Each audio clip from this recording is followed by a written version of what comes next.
இந்த வீடியோவில் வரும் அனைத்தும் என்னுடைய தனிப்பட்ட கருத்து மட்டுமே. யார் மனதையும் புண்படுத்தும் நோக்கம் அல்ல. Hi guys, welcome to my channel. Today நம்ம என்ன பேச போகிறோன்னா, நம்ம தளபதி விஜய் வந்து டிவிக்கு கட்சி ஆரம்பித்து பெரிய இஷ்யூலாம் போயிட்டு இப்போ தான் ஓரளவுக்கு நார்மல் ஆகியிருக்காங்க.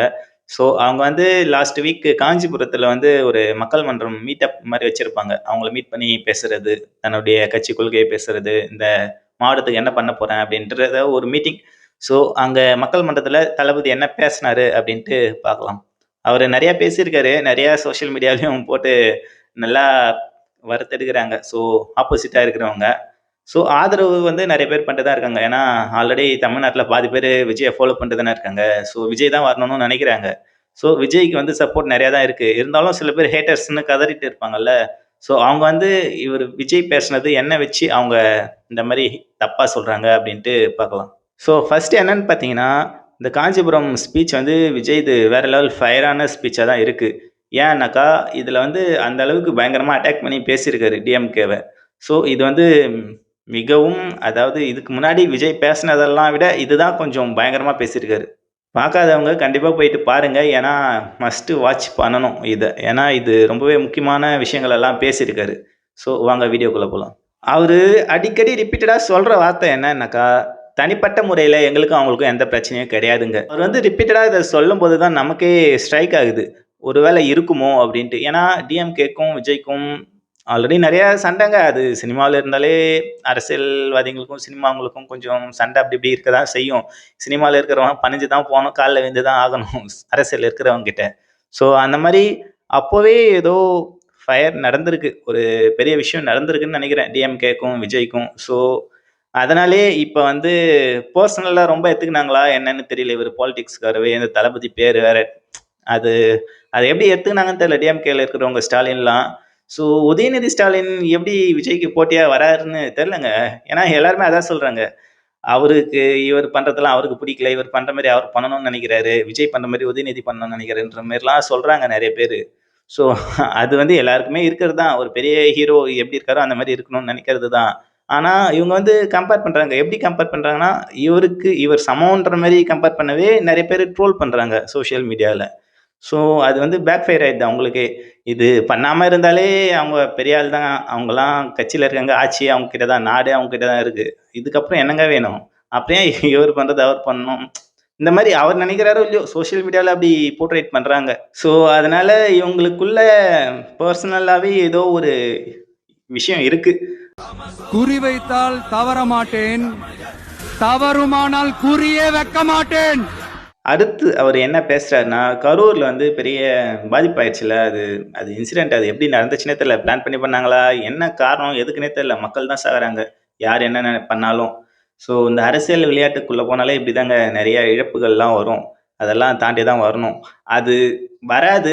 ஒரு ஒரு என்ன அரசியலுக்கு வந்தாக்கா 4 பேர் 5 பேர் செத்துருவாங்கன்ட்டு அரசியலுக்கே வராமல் போனானாக்கா, இன்னும் மீதி இருக்கிற கோடிக்கணக்கான பேரை யார் பார்ப்பா? ஸோ இது பெருசா லாங்கா தான் யோசிக்கணும். தூர பார்வையா தான் இருக்கணும் அரசியல பொறுத்தவரைக்கும். கிட்ட இருந்து பார்த்துட்டு, அதாவது எப்படி சொல்லுவாங்க, ஒரு சொல்லுவாங்கல்ல, ஒரு கல்ல வந்து பிரச்சனைனாக்கா, ஒரு கல்லு கிட்ட இருந்து வச்சா பெருசா தெரியும், தூரமா இருந்து வச்சா சின்னதா தெரியும். அந்த மாரி பிரச்சனைய சொல்லுவாங்கல்ல. உனக்கு இருக்கிற பிரச்சனைய வந்து கிட்ட வச்சு பார்த்தீன்னா தான் பெருசா தெரியும், தூரமா வச்சு பாரு சின்னதா தெரியும்ன்ட்டு. அந்த மாரி தான். இப்போ நடக்கிற பிரச்சனைகள வந்து இந்த மாரி ஒரு டெத் ஆயிடுச்சு, ஒரு 40 டெத் ஆயிடுச்சு. அது இவர் தான் முழுக்க காரணம்னு கண்டிப்பா ஆதாரம் எதுவும் இல்ல. ஸோ ஏதோ ஏதோ ஒரு சதி நடந்திருக்கு. அது யார் பண்ணாங்கன்னு தெரியல. அதனால இவர் மேல ஃபுல்லா குத்தம் சொல்ல முடியாது. நீ அரசியலுக்கே வேணாம்பா, நீ வந்தீன்னா இவ்வளோ பேர் சாகுறாங்க, போயிடு அப்படின்ட்டு. அப்போ இவர் வரும்போதே இவ்வளோ பேர் சாகுறாங்கனாக்கா, அப்பனா இவரு வராம விட்டாக்கா என்னென்ன பண்ணுவாங்க? ஸோ இவ்வளோ பேர் செத்தாலும் பரவால்ல, அவங்க வரக்கூடாதுன்னு நினைக்கிறாங்கனாக்கா, அவங்க ஆட்சியில இருக்காங்க. அப்ப அதுவே பெரிய அபாயம் தானே! ஸோ அந்த மாரிலாம் யோசிக்கக் கூடாது. இவரு இது எல்லாமே தூக்கி போட்டு இந்த மாரி வந்தது கரெக்ட்டு தான். இந்த மாரி தான் இருக்கணும் துணிஞ்சு.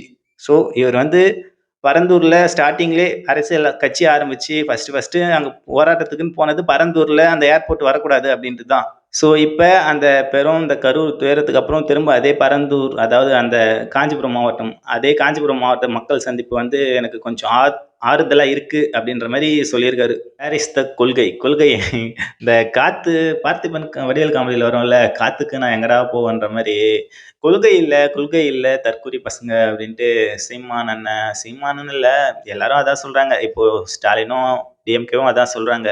கொள்கை இல்லாத கட்சிய வச்சுன்னு நடத்துறாங்க அப்படின்ட்டு. கொள்கை கிலோ என்னப்பான்னு கேட்குற மாதிரி, கொள்கை என்னன்னு கேட்கணும் தான். அது கண்டிப்பா ஒரு அரசியல் கட்சினா அவங்களுக்குன்னு ஒரு கொள்கை, கோட்பாடுகள் எல்லாமே இருக்கணும். பிறப்புக்கும் எல்லா உயிருக்கும் அப்படின்ட்டு ஒரு கோட்பாட வச்சிருக்காங்க. முன்னிலைப்படுத்தியிருக்காங்க. ஸோ எல்லாருமே சமம். எல்லாருக்குமே எல்லாமே சமமா கிடைக்கணும். கரெக்டான உரிமை இருக்கணும். அப்படின்றது தான் அவங்க கொள்கையாவே சொல்றாங்க. பேசிக்காவே இதுதான் எல்லாருமே நல்லது. எல்லாருக்கும் நல்லது நடக்கணும். எல்லாருக்கும் நல்லது செய்வேன் அப்படின்ட்டு தான் சொல்லுவாங்க. ஸோ இவங்க கொள்கைன்ட்டு அததான் சொல்றாங்க. எல்லாருக்குமே சமமான ஒரு சமத்துவம், அப்புறம் அந்த ஜாதி பிரிவினை இல்லாத சம உரிமை இருக்கணும். அது உண்மையா இருக்கணும். இந்த மாதிரிலாம் சொல்றாருல்ல. ஸோ இந்த மாதிரி கொள்கை கோட்பாடுகள் கொண்டவங்கள தான் அவங்க 4 பேர் கொள்கை தலைவர்களா வச்சிருக்காங்க. ஸோ அந்த போயிட்டு பாருங்க. அவங்க என்னென்ன கொள்கையெல்லாம் இதுலேருந்து சப்போர்ட் பண்றோம், இதுலேருந்து எதிர்க்கிறோம் அப்படின்ட்டு ஸ்டார்ட்டிங்லேயே சொல்லிட்டாங்க. ஸோ திரும்பவும் வந்து கொள்கைன்ட்டு கொள்கைனாக்கா நான் இது பண்ணுவேன்பா, நான் வந்து விவசாயம் அதாவது சீமான் சொல்றது, நான் விவசாயிகள் எல்லாருமே கவர்மெண்ட் உத்தியோகம் இருக்கிறவங்களா, வேலை இருக்கிறவங்களா மாத்துவேன். அந்த மாதிரிலாம் சொல்றாங்கல்ல. நான் ஆட்சிக்கு வந்தா இந்த மாதிரிலாம் செய்வேன். அது கொள்கையே கிடையாதுங்க. கொள்கைனா இந்த மாதிரி எல்லாருக்குமே சமமா இருக்கணும். எல்லாமே சமமா கிடைக்கணும். இந்த ஏற்றம் இறக்கம் எதுவுமே இருக்கக்கூடாது. அதுவும் இல்லாம முக்கியமா எல்லாரும் நல்லா இருக்கணும். ஸோ அதுக்கான வழிகளே எந்த தடை வந்தாலும் அதை எதிர்த்து அதை பண்ணணும். எல்லாரும் நல்லா இருக்கிறதுக்காக. ஸோ அந்த மாதிரி அதுதான் கொள்கை. இந்த மாதிரி ஒரே கொள்கைனா பேசிக்கா இவங்க எல்லாம் என்னென்னலாம் ஃபாலோ பண்றோம் அப்படின்ட்டு சொல்றாங்கல்ல, அதுதான் கொள்கை. நான் ஆட்சிக்கு வந்தா இதை பண்ணுவோம், அதை பண்ணுவோம், அது கொள்கை கிடையாது. அது வந்து அவங்க கொடுக்குற அறிக்கை. நான் வந்து அந்த மாதிரி பண்ணுவேன். அதெல்லாம் ஒரு கண் துடைப்பு மாதிரி தான். கரெக்டா பண்ண மாட்டாங்க யாருமே வந்தாக்கா. அது வரதுக்கு முன்னாடி இந்த மாதிரி ஆசை காட்டி, வாப்பா நான் இது பண்றேன், வாப்பா நான் அது பண்றேன், எனக்கு ஓட்டு போடுப்பா, நான் ஜெயிச்சேன்னா இந்த மாதிரி பண்றேன், அந்த மாதிரி பண்றேன்ட்டு சும்மா ஒரு ஆசை வார்த்தை தான் சொல்லுவாங்க. ஸோ அதெல்லாம் கொள்கை கிடையாது. சும்மா என்ன ஏதுன்ட்டு எல்லாம் தெரிஞ்ச மாதிரியே பேசுவானுங்க. ஆனா எதுவுமே தெரியாது உள்ள போய் பார்த்தா. ஸோ யாரையுமே இந்த காலத்துல நம்ப முடியாது. அதனால எல்லாருமே கொஞ்சம் பார்த்து பி அவரா இருங்க. உங்களுக்கு என்ன படுதோ அதை நீங்க செய்யுங்க. உங்களுக்கு யார கரெக்டா தேர்ந்தெடுக்கணும்னு நினைக்கிறீங்களோ இந்த எலெக்ஷன்ல 2026ல அவங்களுக்கு நீங்க ஓட் போடுங்க. அக்கம் பக்கத்துல இவன் சொல்றான், அவன் சொல்றான், அந்த மாதிரிலாம் நீங்க நினைக்காதீங்க. ஸோ என்னை பொறுத்த வரைக்கும் அதுதான். இப்போ உங்க மைண்டுக்குன்னு ஒண்ணு படும்ல, இவன் வந்தா இவன் ஏதோ செய்ய வாய்ப்பு இருக்குப்பான்ட்டு அவங்களுக்கு பண்ணுங்க. அது யாரா வேணா இருக்கலாம். மக்களுக்கான ஆட்சியை மக்களே விரும்பி வர வைக்கத்தானே செய்வாங்க. 22,70,000 யூனிட் மண்ணை கொள்ளையடிச்சிருக்காங்க அளவுக்கு மீறி. ஸோ காஞ்சிபுரத்தில் பாலாறு இருக்கிற இடத்துல 22 லட்சம் எங்கே இருக்கு அவ்வளோ யூனிட் மண்ணை கொள்ளையடிச்சிருக்காங்க. அது ஒரு கேஸாக இப்போ இருக்கு கோர்ட்டில் அப்படின்ட்டு தெளிவாக ஆதாரமாக சொல்கிறாரு. ஸோ ஒரு இடத்துக்கு போயிட்டு ஒரு மக்களை சந்திச்சு பேசுகிறோன்னா அங்கே வந்து அவங்களுக்கு என்ன தேவை, அங்கே என்ன பிரச்சனை அப்படின்ட்டு விசாரித்து பண்ணுறாங்கல்ல. ஸோ அதில் வந்து பாராட்டி ஆகணும் இந்த டிவிக்கேவை. ஏன்னா அதுதான் அவங்க மைண்டில் உட்காரும், அந்த மக்கள் மைண்டில். ஸோ நம்மளுக்கு இங்கெல்லாம் இந்த மாதிரி நடக்குது. இப்போ காமனாக ஒரு வார்த்தையை போயிட்டு நான் இது பண்ணுவேன், அதை பண்ணுவேன் அப்படிலாம் பேசிக்கிறது மேட்ரு இல்லை. இப்போ ஒரு இடத்துக்கு போறோம்னாக்கா அங்கே என்ன பிரச்சனையோ அதை தான் பேசணும். அதுதான் கரெக்டாக இருக்கும். அதுதான் அவங்க மக்கள் மனசுலையும் பதியும். ஸோ இவர் தெளிவாக பேசுகிறாரு. ஸோ மணல் கொள்ளை வந்து ரொம்பவே ரொம்பவே முக்கியமான ஒரு விஷயம். அதெல்லாம் கண்டிப்பாக தடுத்தே ஆகணும். அதெல்லாம் இவர் சொல்கிற மாதிரி மணல் கொள்ளையடிக்கிறாங்கல்ல, அது பண்ணாக்கா என்ன நடக்கும், அதுக்கான என்ன விளைவு அதில் கிடைக்கும் அப்படின்னு பார்த்தீங்கன்னா, மணல் நிறைய கொள்ளையடிச்சாக்கா இப்போ ஆற்றுலேருந்து மண் நிறைய அள்ளுறாங்கன்னா அந்த ஆற்றுல நீர் வரத்து கம்மியாயிடுமா. ஸோ நீர் வரத்து கம்மியானாக்கா காடுகள் இந்த மாதிரி நிறைய பசுமைகள் இருக்காது, விவசாயம் இதெல்லாமே நடக்காது, மழை சரியாக வராது. ஸோ எல்லாமே அழிஞ்சு போகும் இவர் சொல்ற மாதிரி. இப்போ ஒரு அரசியல் கட்சி தலைவர் வந்து எதுக்கு எடுத்தாலும் இந்த மாநாடுன்ட்டு நடத்துறாரு இல்ல, ஆடு மாடு கோழி அப்புறம் வானம் பூமி தண்ணி இந்த பஞ்சபூதத்துக்கெல்லாம் நெருப்பு கூட எதனா பண்ணாலும் பண்ணுவாரு. ஸோ இந்த பஞ்சபூதத்துக்கெல்லாம் மாநாடு போட்டு பேசி என்ன பிரயோஜனம்? இந்த மாதிரி ரியல் லைஃப்ல இறங்கி காலத்துல அதெல்லாம் தடுக்கணுங்க. இப்போ நீங்க ஒரு தொகுதி எல்லா தொகுதிக்கும் ஆள் வச்சுன்னு இருக்கீங்க, இறங்கி களத்துல பணி வேலை செய்றீங்க களத்துல இறங்கி. ஸோ உங்களுக்கு தெரியாதா இந்த மாதிரி எல்லாம் விஷயம் நடக்குதுன்ட்டு? உங்க காதுக்கு போகாமையா இருக்கும்?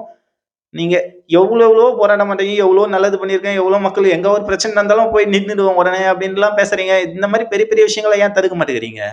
ஸோ அதுவே இந்த ஆளுங்கட்சியில் இருக்கிறவங்க ஃபேமிலி எதனா ஒரு டெத்து சின்னதாக ஆயிடுச்சுன்னா வச்சுங்களேன், ஒரு தூரத்து சொந்தம்னா கூட அப்படியே போயிட்டு உட்காந்துருக்கு பேசின்னு இருக்க வேண்டியது கையில் பொட்டி வச்சுன்னு. கேட்டாக்கா இதுவுமே அதாவது நான் அதெல்லாம் பண்ணல, ரூமர்ஸ்ன்றது.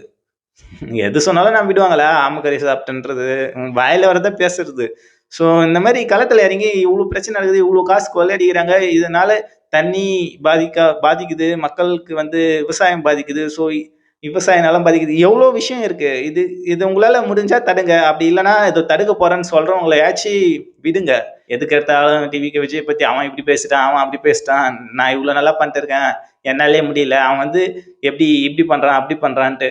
ஏன்பா நீ பேசினா யாரும் கேட்கல, கலாய்ச்சிட்டு சிரிச்சிட்டு போகிறாங்கன்னு தெரியுது இல்லை, அப்படின்னா கம்முன்னு உட்காரணும். ஸோ ஒருத்தன் பேசுகிறானாக்கா அவனை பார்த்து கலாய்க்கிறாங்களோ சிரிக்கிறாங்களோ அது அவனுடைய பிரச்சனை. நீ மற்றவங்கள பற்றி ஏன் பேசுகிற? நீ மற்றவங்கள பற்றி பேசலாம், தப்பு பண்ணுறவனை பற்றி பேசு. இப்போது பாலிட்டிக்கலாக ஒருத்தன் கட்சி ஆரம்பித்து இப்போ தான் வரானாக்கா, நீ இவ்வளோ வருஷமாக வச்சுன்னு பண்ணிட்டு இருக்கல, உன்னால் ஒன்றும் முடியலல்ல, அவன் இப்போ வந்து என்ன பிடிங்கிற போகிறான்ட்டு நீ அவனே சும்மா பேசின்னு இருக்க. ஸோ அதை பற்றிலாம் அதுவும் பேசாமல் நீ பாட்டு உன் கட்சியை நடத்தின்னு இருந்தாலே இந்த நாம் தமிழர் கட்சி வந்து எப்பயும் மேலே வந்துட்டு இருக்கும். சும்மா இப்போது ஒரு ஓட்டப்பந்தயத்துக்கு போயிட்டா வச்சுக்கங்களேன், நம்மளை விட அவன் ஃபாஸ்ட்டாக ஓடுறான் அப்படின்ட்டு அவனே பார்த்துன்னு பொறாமப்பட்டுன்னு அவனை எப்படி தட்டு விடலாம், கீழே விய வைக்கலாம், நம்ம எப்படி ஜெயிக்கணும்னு பார்க்கலாம். அந்த மாதிரியான வேலையை தான் பார்த்துட்டு இருக்காங்க நாம் தமிழர் கட்சி. நம்மளால முடியும் அப்படின்ட்டு ஓடணும், அப்படின்னா தான் அவன் ஜெயிக்க முடியும். ஸோ மற்றவன் எப்படி ஓடுறான் அவனை தடுத்து விடணும் அப்படின்ட்டு பார்த்தாக்கா எப்படி ஜெயிக்க முடியும்? ஸோ என்னை பொறுத்த வரைக்கும் என்டிகே வந்து வேஸ்ட். சும்மா லாஜிக்கே இல்லாம தற்குறி ஒண்ணு இன்னொன்னு எதுக்கு எடுத்தாலும் தற்குறின்னுட்டு லாஜிக் இல்லாமல் பேசிக்கிட்டுன்ட்டு அந்த தற்குறிகள் ஓட்டு வாங்கி தான் நீங்கள் ஜெயிச்சு இப்போ அரசியல் நடத்திட்டு இருக்குங்க. டிஎம்கே ஆட்சியில் இருக்காங்க. ஸோ இப்போ விஜயை பற்றி விஜய்க்கு ஆதரவாக யார் பேசினாலும் தற்குறி.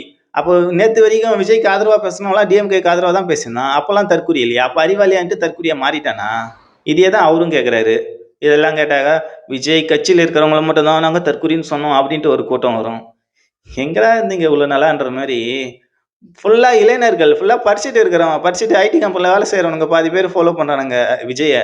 அவனுங்களாம் தற்குறியா? அவனுங்களாம் கேம் டெவலப்பிங்க்கு சாஃப்ட்வேர் டெவலப்பராக இருக்கானுங்க. ஸோ அவனுங்களாம் தற்குறினாக்கா நீ யார்? ஒரு அறிவும் இல்லாமல் வந்து அரசியல் கட்சி நடத்திக்கிட்டு தற்குறின்னுட்டு. ஸோ இது எல்லாமே கேட்குற நமக்கே சாதாரண மனுஷங்களுக்கே கோவம் வருதுங்க. அவர் ஒரு கட்சியை எவ்வளோ செலவு பண்ணி பண்ணிட்டு இருக்காரு, ரீசனே இல்லாமல் சும்மா தற்குறின்னா கோவம் வரதான் செய்யும். அதான் பிளாஸ்ட் ஆகிட்டாரு. ஸோ இது வந்து ரொம்பவே ஃபயரான ஸ்பீச் தான். பார்க்காதவங்க கண்டிப்பாக பாருங்கள். இவர் வந்து மக்கள் கூட்டம்ட்டு சும்மா சிம்பிளாக என்ன ஒரு 1000 பேர் கூட்டு வந்து பேசியிருக்காங்க அப்படின்லாம் பார்க்காதீங்க. ஏன்னா இவர் தான் 40,000 50,000 பேர் கூட்டம் வந்தாக்கா அதை கண்ட்ரோல் பண்ண முடியாது, நிறைய டெத் ஆகிடுதில்ல. ஸோ இவர் லிமிட்டடாக பண்ணாலே ஓகே தான். ஏன்னா வீடியோ மூலமாக நிறைய பேர் பார்க்குறாங்க. லிமிட்டடாக மக்களை சந்தித்தாலே போதும். கேஏ செங்கோட்டையன் அவர் வந்து ஏடிஎம்கேல இருந்தவர் தான். ஸோ அவர் ஏதோ பிரச்சனை இல்லை, கட்சியிலேருந்து தூக்கிட்டாங்க போல். அது ரொம்ப நாளுக்கு முன்னாடியே தான். இப்போ வந்து அந்த இஷ்யூனால அவர் கட்சியில் இல்லாமல் இருந்தார். இப்போ விஜயுடைய டிவிகேல வந்து ஜாயின் பண்ணியிருக்காரு. ஸோ அவர் யாருன்னு பார்த்தீங்கன்னா, அவர் பேக்ரவுண்டு பெரிய எக்ஸ்பீரியன்ஸான ஆளாக இருக்கார். ஸோ அவர் வந்து இதில் இணையிறாருனாக்கா அவருக்கு வந்து ஜெயலலிதா மேலே இப்பவும் பற்று அதிகமாக இருக்கான். ஸோ அவர் எம்ஜிஆர் இருக்கும்போதே 1970 காலத்திலேயே கட்சியில் ஆரம்பித்து சின்ன வயசுலேருந்து கட்சியில் வேலை செஞ்சு இறங்கி களத்தில் வேலை செய்கிறதுல வந்து பயங்கரமாக வேலை செய்வாராம். கூட்டம் கூட்டுறது இந்த மாதிரி ஒரு பெரிய அளவில் கட்சியில் பங்காற்றியவர் வந்து ஏடிஎம்கே கட்சியில் பங்காற்றியவர் வந்து செங்கோட்டையன். ஸோ அவர் வந்து இப்போ டிவிகேல ஜாயின் பண்ணியிருக்காருன்னா அது பெரிய பெரிய விஷயங்க இது. ஏன்னா அது பெரிய பாசிட்டிவ் டிவிகேக்கு, விஜய்க்கு. இது வந்து அவங்களுக்கு ரொம்பவே ஒரு பிரசாதம் கொடுத்த மாதிரி தான் டிவிகே கட்சியில் இருக்கிறவங்களுக்கு. ஏன்னா விஜய்க்கு வந்து ஆல்ரெடி இப்போ தனியாக இருக்காரு, அதில் எதுவுமே எக்ஸ்பீரியன்ஸான ஆளுங்க இல்லைன்னு தானே சொல்லிட்டு இருந்தாங்க. இப்போ ஏடிஎம்கேலேருந்து ஒருத்தர் வந்திருக்காரு. இந்த மாதிரி ஒருத்தர் வர ஆரம்பிப்பாங்க. எக்ஸ்பீரியன்ஸான பாலிட்டிஷியன்ஸ் எல்லாருமே இதில் வந்து டிவிகேல ஜாயின் பண்ண கண்டிப்பாக வாய்ப்பு இருக்குது. இதுதான் ஸ்டார்டிங் பாயிண்ட்டு. இப்போ தான் இந்த டிவிகே கட்சி ஆரம்பித்ததுலேருந்து இப்போ தான் கொஞ்சம் கட்சி சூடு பிடிக்க ஆரம்பிச்சிருக்கு அரசியல் களம். ஸோ இதுக்கு முன்னாடி இந்த இதெல்லாம் சும்மா டீசர், ஃபர்ஸ்ட் லுக்கு அந்த மாதிரி தான். இப்போ வர்றது தான் இனிமே. இது கூட சும்மா ட்ரைலர் மாதிரி தான். இனிமேல் தான் மெயின் பிக்சரே வரப்போகுது. ஏன்னா இதுக்கப்புறம் தான் நிறைய பேர் ஒருத்தராக அந்த கட்சிங்கள்லேருந்து உடஞ்சி வந்து இங்கே சேருவாங்க. ஸோ கண்டிப்பாக மக்கள் ஆதரவு எங்கே இருக்கோ அங்கே தான் எல்லோரும் போக பார்ப்பாங்க. அதுவும் இல்லாமல் இதுக்கு முன்னாடி இந்த அளவுக்கு ஸ்ட்ராங்காக யாரும் நிற்கலை எதிர்த்து. அந்த ஏடிஎம்கே டிஎம்கேக்கு எதிர்த்து அவங்க 2 பேரும் எதிர்த்து புது கட்சியாக தனியாக யாரும் பெருசாக நிற்கலை. இப்போ வரைக்கும் இருக்கிற சின்ன சின்ன கட்சிங்க எல்லாமே அங்கங்கே கூட்டணி கட்சிகளாக இருக்கிறவங்க தான். அவங்கவுங்க ஆதாயத்துக்கு ஏற்ற மாதிரி மாறிக்கிறவங்க தான். கட்சி வந்த மாதிரி இந்த கட்சியில் கொஞ்ச நாள், அந்த கட்சியில் கொஞ்ச நாள் அப்படின்ட்டு. இப்போது கொஞ்ச நாளாக வந்து இப்போது டிஎம்கேல இருக்கிறவங்களே எதிர்த்து பேசின்னு இருப்பாங்க. அதாவது டிஎம்கேனா ஆளுங்கட்சியாக இருக்கிறவங்களே எதிர்த்து பேசின்னு இருப்பாங்க. அது எந்த கட்சியாக இருந்தாலும் சரி. ஆனால் அதே சின்ன கட்சி பார்த்தீங்கன்னா திடீர்னு நாளைக்கு பார்த்தீங்கன்னா அவங்க கூட கூட்டணி வச்சிடும். கேட்டாக்கா எனக்கு வேறு வயிற்று தெரியலாத்தா அப்படின்ற மாதிரி சொல்லுவானுங்க. ஸோ யாரையும் நம்ப முடியாது. அதனால இப்போ புதுசாக ஒருத்தர் இந்த மாதிரி ஒரு பிக் ஸ்டாமினாவோட ஒரு பெரிய படையோட வரானாக்கா கண்டிப்பாக எல்லாருக்குமே பயம் இருக்கும். அதுவும் இல்லாமல் இந்த மாதிரி அந்தந்த கட்சியில் இருந்து நிறைய பேர் கொஞ்சம் சீனியருங்க வர ஆரம்பிப்பாங்க. அவங்க எல்லாருமே ப்ராப்பராக கரெக்டாக யூஸ் பண்ணாங்கனாக்கா, அந்த கூட்டத்தையும் கரெக்டாக கண்ட்ரோல் பண்ணாங்கனாக்கா கண்டிப்பாக இவங்க வின் பண்ணுவாங்க. இந்த வீடியோ பார்த்த எல்லாருக்குமே ரொம்பவே நன்றி. சப்ஸ்கிரைப் பண்ணாதவங்க சப்ஸ்கிரைப் பண்ணிக்கங்க. உங்கள் ஃப்ரெண்ட்ஸுக்கு ஷேர் பண்ணுங்கள். இது வந்து ரொம்ப அரசியல் தெளிவான இந்த சவுக் சங்கர் மாதிரியான ஸ்பீச்லாம் ஒன்றும் கிடையாது. சும்மா பேசிக்கான ஒரு நார்மலான ஒரு மனுஷன், நார்மலான ஒரு பையன் எப்படி ரியாக்ட் பண்ணுறான் அந்த விஷயத்தை பார்த்து அப்படின்ற ஒரு ஸ்பீச் தான்.